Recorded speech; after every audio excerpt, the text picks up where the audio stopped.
Welcome to the We Are VIP podcast. Each week, your host, Casey Hasten, Director of Recruiting at VIP, will bring you valuable insights from thought leaders, introduce you to incredible companies, and bring you tips for landing your dream job from our team of executive recruiters at VIP. And now, Casey Hasten. Welcome to the We Are VIP podcast, a podcast devoted to adding value to your career or candidate search, brought to you by VIP. I'm your host, Casey Hasten. I'm an executive recruiter, director of recruiting with VIP, and your all-around hiring guru. And you know it is my absolute delight to bring to you top-notch thought leaders and professionals to help you on your job search or to help you build a better culture within your organization. And I have got a real treat for you today. So today on the show, I'd like to welcome Commander Guy Snodgrass, former Navy fighter pilot, senior level Pentagon official, and CEO of Defense Analytics. Guy is also the author of Top Gun's Top 10 Leadership Lessons from the Cockpit, which teaches readers how to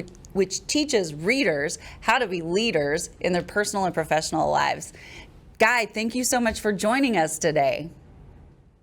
Yeah, Casey, it's great to be with you. Thanks for having me on. This is such an honor. It's not every day that we get a former fighter pilot on the show.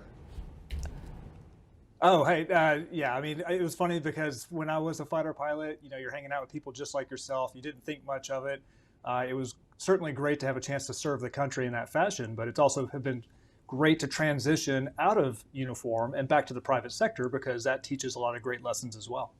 Absolutely. So one of the things I like to start the show with is to tell everybody how we got connected, because I know you believe this, and I am certainly a huge proponent of how important networking and connecting is. So how did we get connected?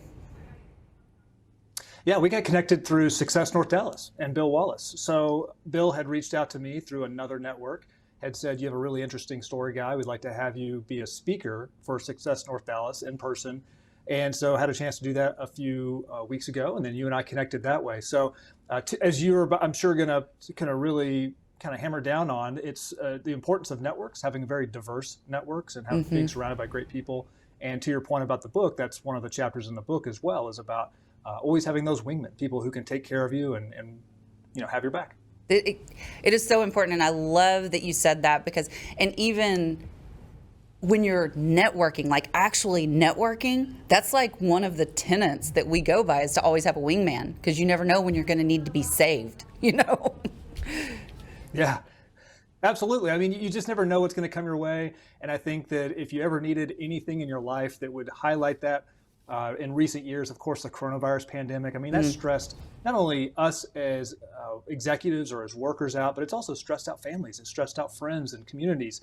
And so you really had a chance to dig in a little bit deeper and to see in a very real and tangible way how those connections and how those networks can be very beneficial as we had to learn and adapt and change on the fly very quickly. Absolutely. Absolutely. So I just want to dig in really quickly, because we are going to talk about the networking a little bit later, but I've got a quote from your book that reads, "Top Gun's precepts have served me well in and out of uniform, especially during the most challenging times, and particularly when the path forward was uncertain." And, you know, of course, you know, this show is about helping our job seekers. So how can others that are facing those uncertainty overcome that based on what you learned in the Navy? Yeah, I think there's a couple things there. And like you said, one of the biggest challenges I faced was when I was becoming a Top Gun instructor. I mean, it's a 6-month-long process to memorize a lot of material. Then you have to effectively, regurgitate. You have to be able to have everything memorized incredibly well and then give that back. And so it was a very difficult process. And I think one of the best pieces of advice that I received was just the reality that, look, as much as we'd all like to believe that we're in a very unique or special circumstance, guess what? There's been other Top Gun instructors. They've successfully done this. So for wherever you are in whatever kind of transition you're in, maybe you're changing industries, maybe you're simply looking for a better opportunity in the marketplace, the reality is there's been, of course, millions of people who have successfully made that transition. So once again, I know we're going to get there, but that's the importance of networks. It's the importance of having mentors and people you can pick up the phone or send an email or a text message to and just simply say, look, I know you've had a similar circumstance in your life. How did you successfully navigate it? And I think just as importantly, maybe more importantly, is the ability to say, what did you learn from the experience? What were some of those pitfalls you didn't see coming that you learned as you did that yourself, so that the next person can avoid those similar mistakes? What do you think was harder, becoming a fighter pilot or becoming an instructor?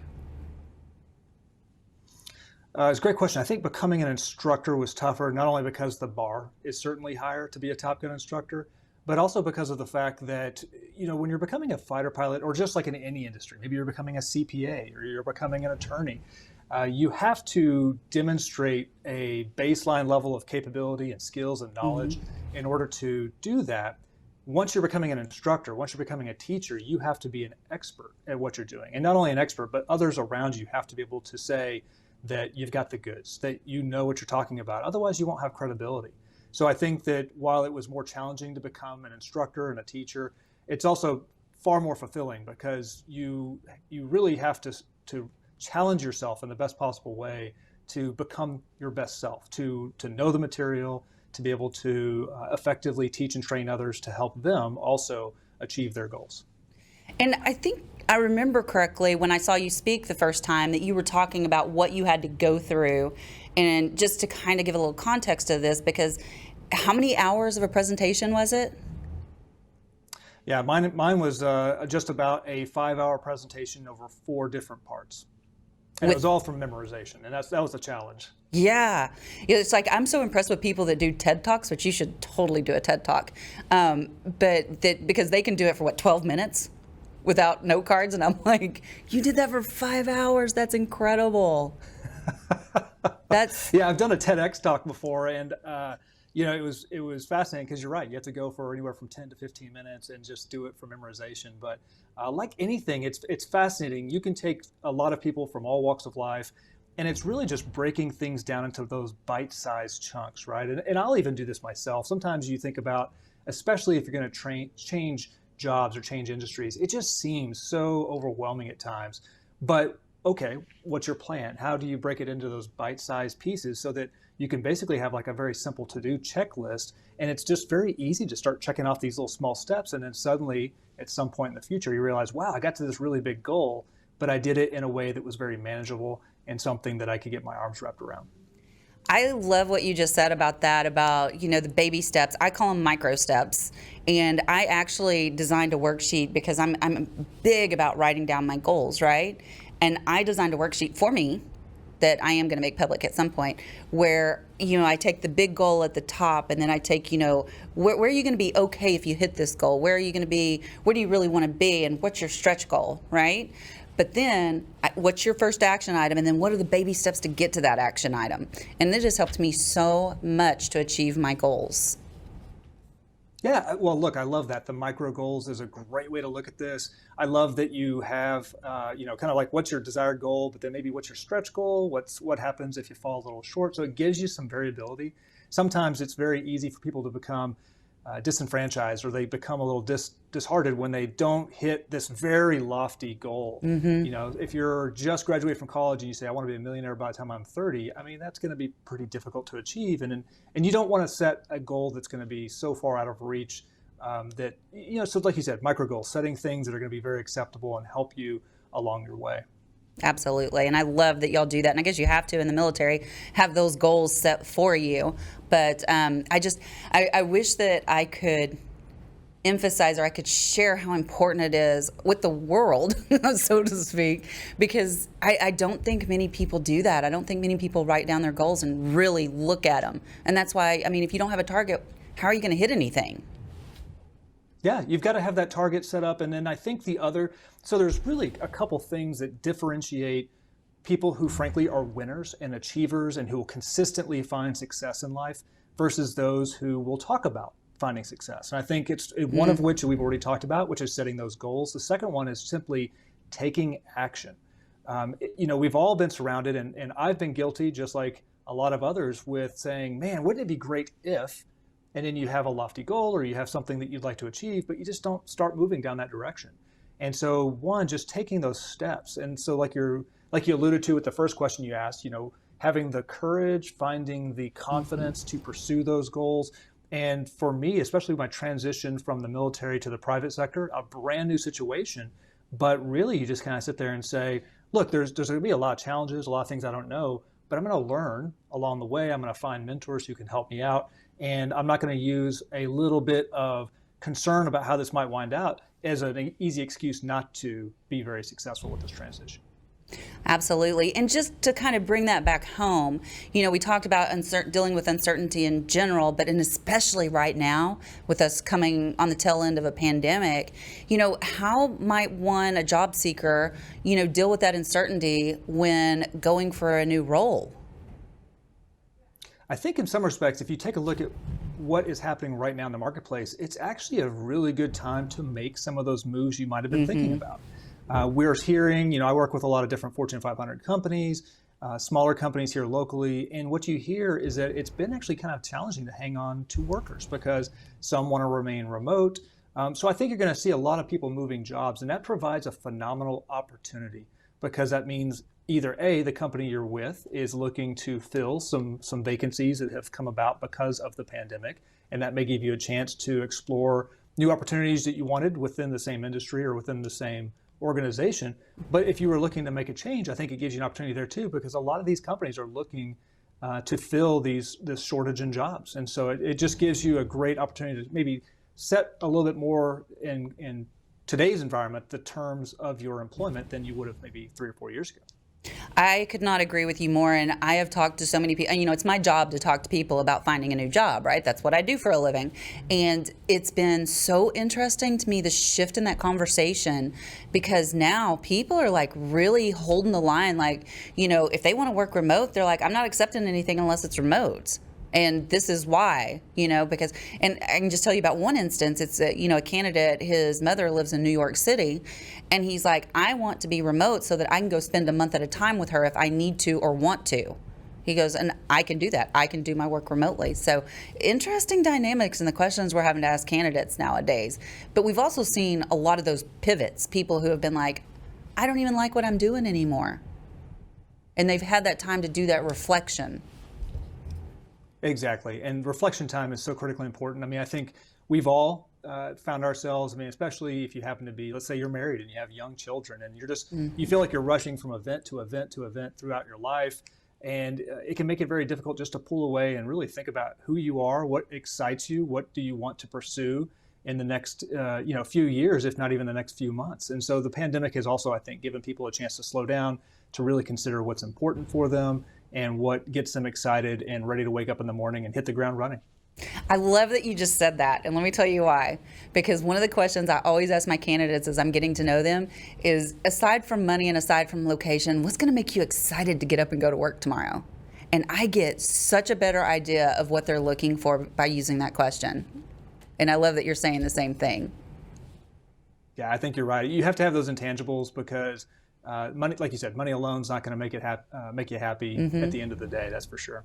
Absolutely. So you have a lot of great sayings in your book, but the next one I want to talk about is you say in your book, lose sight, lose the fight.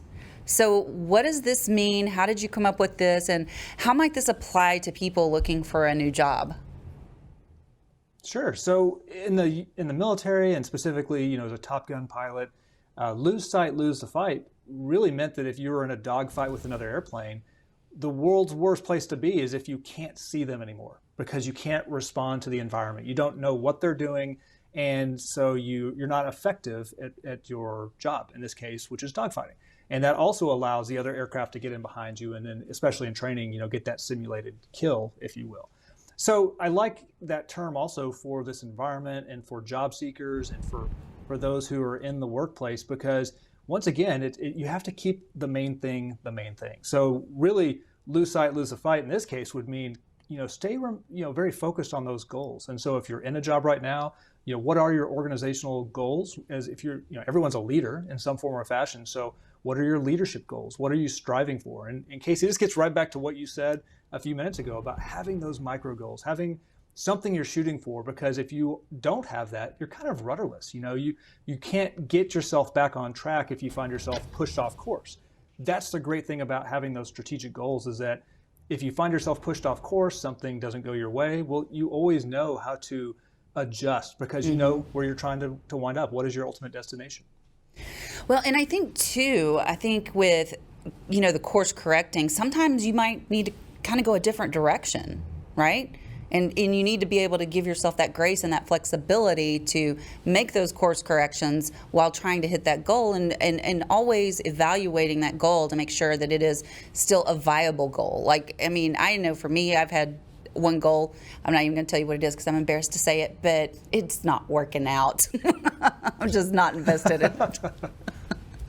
Yeah, I mean, there's another saying in the book, don't confuse activity with progress. I was going to ask about that. Another way I've said that in the past is, I've always seen organizations or people who get stuck at 5,000 RPM in first gear, which is just a fancy way of saying there's a lot of things happening. The engine's going fast and it sounds great, but the car's going 5 miles per hour, right? Yeah. So the same thing here with don't confuse activity with progress.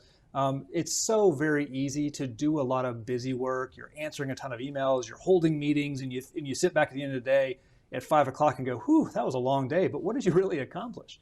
And I think that you can do that as a single person. You can find yourself setting yourself up for failure because you're focused on all those little tasks as opposed to those goals and that strategic outcome, the bigger picture outcome you're trying to achieve. And organizations as well, because we've all worked at one point or another for a company or a team that just has a ton of these meetings, but it doesn't give you enough time throughout the day to actually do the real work. And so you always have to make that value based assessment of how are things working right now? How can you adjust? How can you make things better? And I would say, don't let the status quo hold you back. Just because something is the way you're doing it today doesn't mean that you have to do it that same way next week or next month or next year. So there's always room to improve and make the situation better. That is so good, and I just wish I could rewind for just a second. You don't have to stick with the status quo. You can do things differently. It's okay. Yeah, 100%. I mean, one of the worst answers, I was a senior leader in the U.S. Navy and in the military. One of the worst responses I'd ever get from anybody when I asked a question was, why do we do it this way? And they're like, well, just because we've always done it this way. And it was like, wow, that's such a kind of a lazy answer, because what it's really telling you is that the reason why it's happening that way isn't aligned with the goal. It's not aligned with the resources. You want to make sure that it's always tailored and targeted.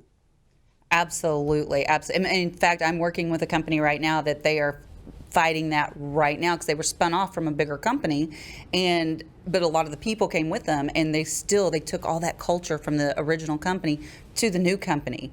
And it's driving, the leadership team crazy. And they're like, why are you doing it that way? And they're like, because we've always done it that way. And they're like, but you don't have to do it that way anymore, So I think that is so spot on. And sometimes, I've found a lot of success here, and everyone's mileage may vary, but I've really loved being in kind of that consultant sector, if you will, because it gives you a few advantages. One, you work with a lot of different organizations and people and companies, so you get a chance to see some of those best practices. But it's also very beneficial for the companies themselves, because sometimes, you just get stuck in this rut of, like you said, doing things because we've always done it that way, or it's tougher to make decisions because you don't want to put someone maybe in a precarious spot. And so if you can come in as an outside observer, you can help them with their business processes, and you can be a truth teller. And I've really enjoyed that aspect of my transformation from, like I said, uniform to the private sector. I love that, and I couldn't agree with you more. So I'm sure that being in the cockpit of a fighter pilot, how fast do you guys fly? Oh, man, it varies. Typically, we're going just below the speed of sound. Oh, that is crazy. How did you stay calm? By the way, I don't like to fly. You need to know that. So okay. I'm one of those on the plane. Be gentle. It'd be fun. Yeah. I don't believe you. It was a blast, and it's like everything in life, you just get used to it. I mean, I'll never forget when I first started flying, I'd actually get sick in the aircraft because it's so dynamic. You're moving so fast, and you're doing these flips and turns and everything else. And like the first month that I flew, it took me a while, but then once you get used to it, it was not a big deal. It was kind of like riding a bicycle. Okay, with bombs on your belt. Yeah, take my word for it. So what techniques did you use? How did you stay calm in the cockpit? Because you had to be like uber calm. You do. In fact, that came up as an interview question. I was competing to be a part of this organization called the White House Fellows, and there's a retired Army general named Wes Clark, who was kind of famous back in the 2000s. He'd done a lot of interesting stuff during the Kosovo War and had become a Democratic nominee for president, et cetera. So anyway, he had that same question. Here's a guy who'd been shot multiple times in combat, and he was transfixed by, man, as a fighter pilot, how in the world do you land on an aircraft carrier? How do you stay calm when everything is going bad? And I think the easiest answer is because you have no other choice. You know that if you lose control or if you let your emotions take over, that you're going to make bad decisions, and that's not going to be good for you. It's not going to be good for your organization or for the people on the aircraft carrier, right? I mean, a bad situation will develop. And so one of the stories I share in the book is about staying calm under pressure. It's when I had one of my engines explode in the aircraft. The F-18 I was flying, it has two engines, and the right one exploded. And so you had to not only save your own life in the aircraft, but you had to find a safe place to land so that you don't put civilians or anybody else at risk. And again, I think that's what's so great sometimes about, in this case, the military training, is that's like step number one, is just to remain calm, to just think very clearly, because if you let yourself get drawn in, then that's when you start making bad decisions. And I think a good saying that goes along with it that I'd heard during my time in uniform was that emotion is the enemy of good judgment. And so I found that is very true in the business setting as well, or as someone who's transitioning into a new sector. Sometimes it's easy to take things personally. Sometimes it's easy to, like we're kind of hinting at early on, maybe you get a rejection. Maybe you've applied for some jobs and it's not going well and you start taking it personally. Well, guess what? It's not personal. And so just stay calm, stay fixated and focused on what you want to achieve, and constantly be working with your network to help bring it to reality. You know, and I love what you just said. I've loved everything you said. I'm going to quit telling you that I love what you say. But it's so true, because, you know, that rejection that a lot of our job seekers get, and they may get it multiple times, and then they start to get desperate, and they get that desperate look on their face. And, you know, and I try to coach my candidates. I'm like, you know, desperate isn't pretty. You are so less likely to get hired if desperation is like eking through, you know, your pores. So, you know, and I'm curious though, and I'm not saying that you were ever desperate, but what would you say to the job seeker who has faced multiple rejection? They're just, you know, they're not staying calm under pressure. Is there a quick technique you could give them, or something to help them, like right before they go interview? Yeah, I mean, it really is just, well, one, it's a learned attribute. If you take where I am today, you know, I do a lot of interviews, I do a lot of speeches, et cetera. If you had rewound that clock to when I was, say, in high school or college, I had stage fright. I was not comfortable getting in front of a group. I never liked, you know, the focus of attention being on me. It made me very uncomfortable. You get real red, start getting sweaty. So it's a similar premise, which is just the best way to counteract that is to put yourself into those situations, to learn to be comfortable with it. And frankly, one of the best ways to become more comfortable with rejection is to, as we were talking about previously with setting some aggressive goals, we'll set some of those lofty goals. Maybe you deliberately set a goal that you know is going to be very difficult to achieve because it's going to put you in a situation where you will fail.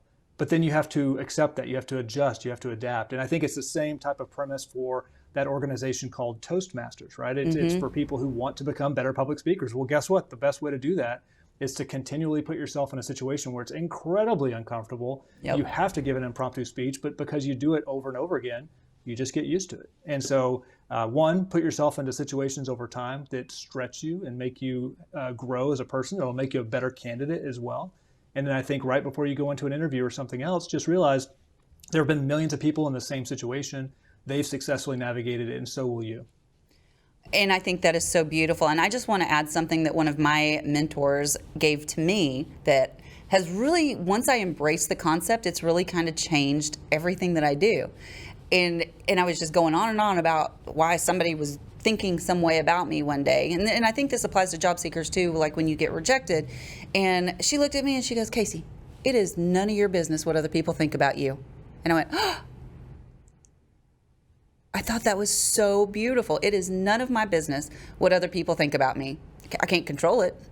And I think that when you get to that level of, you know, understanding, it's so freeing. Yeah, I agree with you 100%. And there's another great quote that I've always loved, which comes from Eleanor Roosevelt, the former First Lady. She had said that you'd care a lot less what other people think about you when you realize how little they do.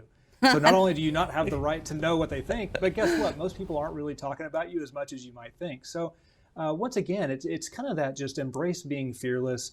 The way I've always thought about it is to become comfortable being uncomfortable. Put yourself in those situations, challenge yourself. And, that's how, if you look at some of these individuals who've really accomplished some great things in their lives, it's because they got comfortable being uncomfortable. I mean, if you try to just stay with the status quo, if you do the same thing as everyone else, it's very hard to get a different result than everyone else.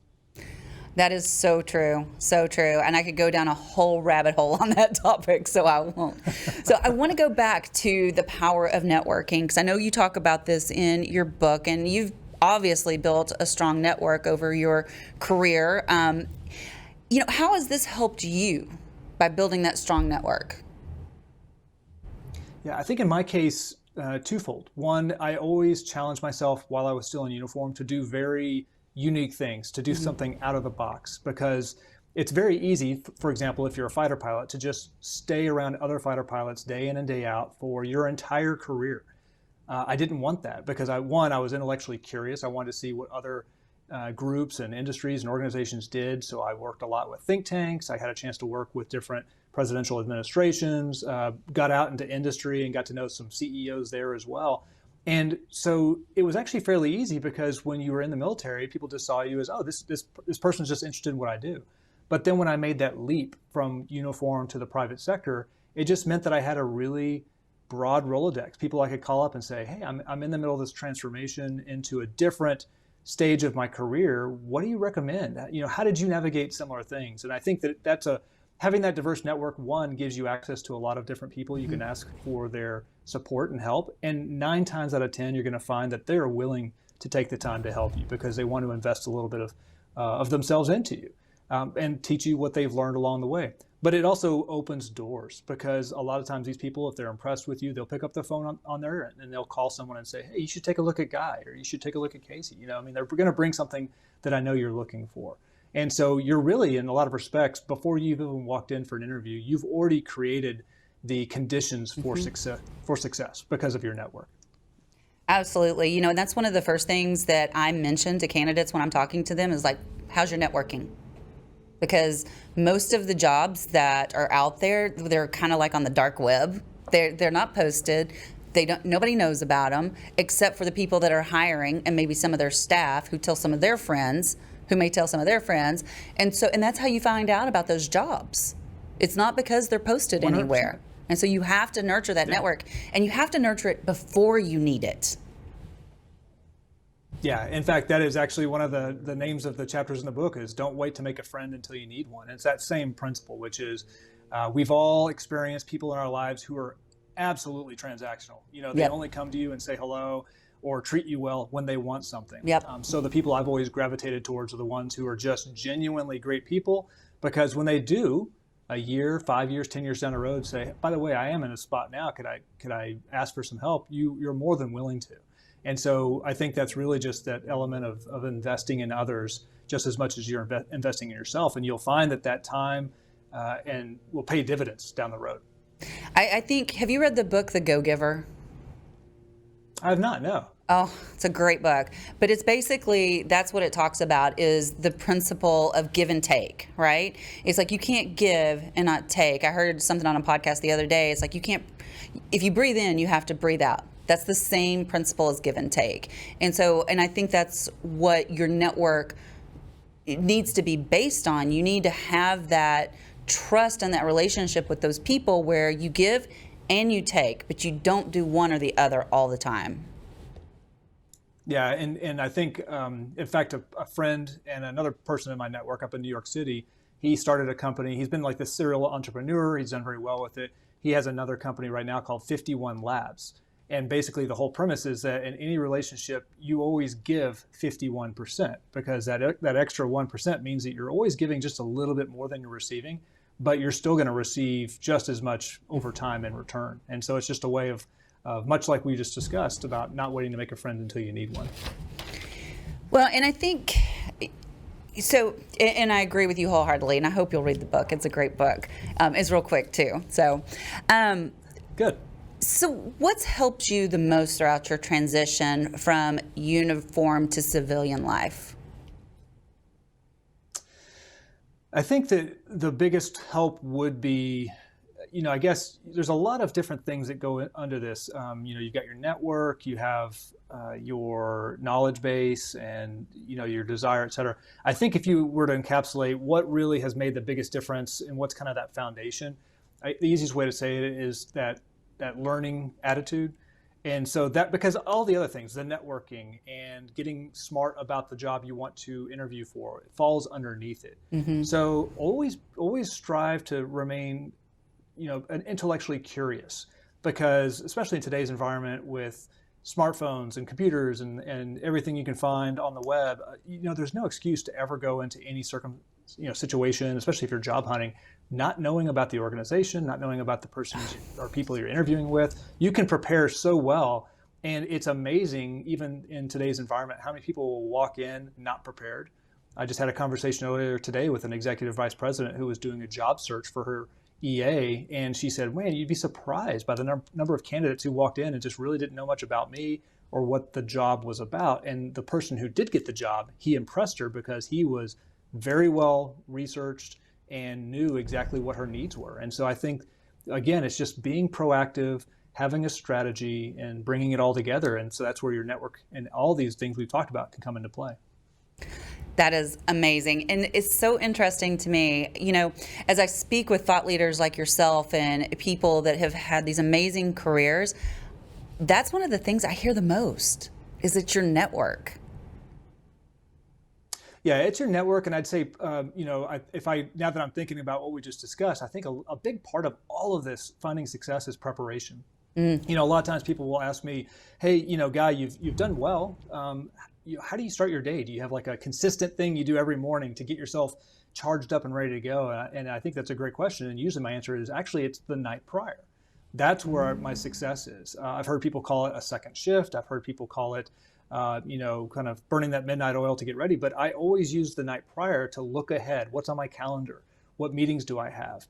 How can I prepare tonight? Because I think unconsciously, when you sleep, you're already kind of thinking through some of those issues.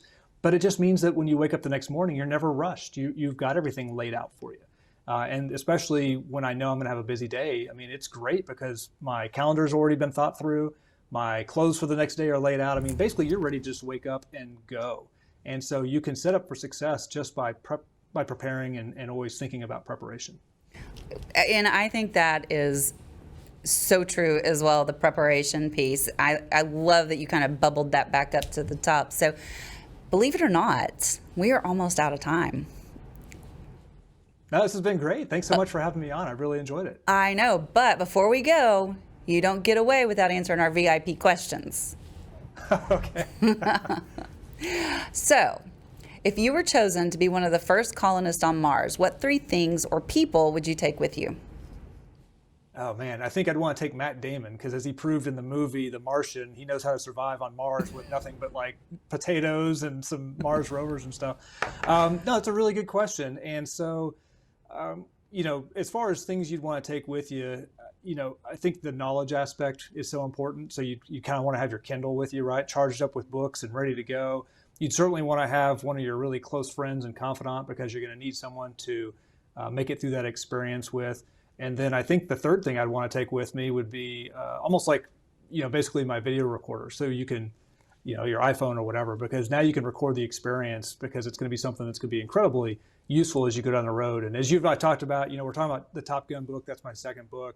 I think there's just something so important about when you have experienced something. And that's what I love about your podcast, Casey, is the fact that you obviously have such a really good experience base and a window into what can help make people successful. And so you're sharing that with others, right? You're paying that forward by helping others in their careers. So being able to record the experience and then subsequently share it with others to help enrich their lives, I think would be really important. I think that's beautiful. And Matt Damon's very popular, by the way, in that answer. Okay, so you've kind of already answered this question, but I'm going to ask it again, and I'm going to limit you on it, okay? So what is one thing you do each morning, not the night before, each morning to set your day up for success? All right, so if I can't say anything about the day prior, I think I always set aside time in the morning. So I typically tend to get up early, and I always set aside at least half an hour, maybe a little bit longer, just to think, to reflect, to consider what I'm really trying to achieve in any given day. Because once again, I mean, it's so easy. We've all been there before, where you roll out of bed, you immediately jump in the shower, you get dressed, now you're having your cup of coffee and you're running to take the kids to school, or you're running to get to the job site, or actively engaged. And so finding that 30 minutes, sometimes even 15 minutes, just to think about, okay, what are the big 3 or 4 things I'm going to accomplish today? And that way you'll find that throughout the day, you're going to hit those marks. You're going to hit those goals because they're important to you. That is beautiful. I do something very similar. By the way, we're going to have to talk when we're done with the podcast. Okay, so my final question is, if your life's work was being summarized in a news article, what would the headline be? Yeah, I guess I'll poke a little fun at myself just because, and I'll explain why. It'd be something along the lines of probably like, local idiot works really hard, makes it big, right? Because when I think back to high school, when I think back to college, I was nothing special. I mean, frankly, but the thing that really made the difference was just always sticking with it. It was perseverance, right? So that to me, so I'm having fun with the title, but it's one of those things where it's like you could be completely average at the start, but because you're willing to prepare, you're willing to invest in yourself intellectually, you read a lot of books, you want to get smart. There's so many things you can do to tilt the scales in your favor. That will really make a huge difference. And it doesn't require a ton of hard work per se, but it does require a lot of preparation and a plan to help bring it to fruition. That is so beautiful. I love what you just said there. I really do. I mean, it's like you're speaking my words, and I love it. It's great. And I know that our listeners are going to go back. They're going to get so much little golden nuggets out of this. How do they find you? How do they find your book? Yeah, thanks for asking. So the book is available on Amazon. It's available in stores at Barnes & Noble, so people can walk in and snag one. And I really would ask that they do. I've got my own website that's geared towards this book. It's just my first and last name.com, so GuySnodgrass.com. And I'm, of course, on Facebook, Twitter, LinkedIn. So feel free to reach out. I always love engaging in conversations. And I frankly learned that the more diverse your network, right, the more I meet someone new, I learn just as much from you as you might from me. That's so beautiful. Guy, thank you so much for your time and for being so generous with your knowledge with us today. I just have one more thing to say to you. Okay. You are a VIP. All right. Well, thanks, Casey. Thanks so much for the invitation to be with you and to spend this time with you and with your audience. And that's a wrap for today. Join us next week here on the We Are VIP podcast. We'd love to know how we can help you be a VIP. To find out more, log on to wearevip.com.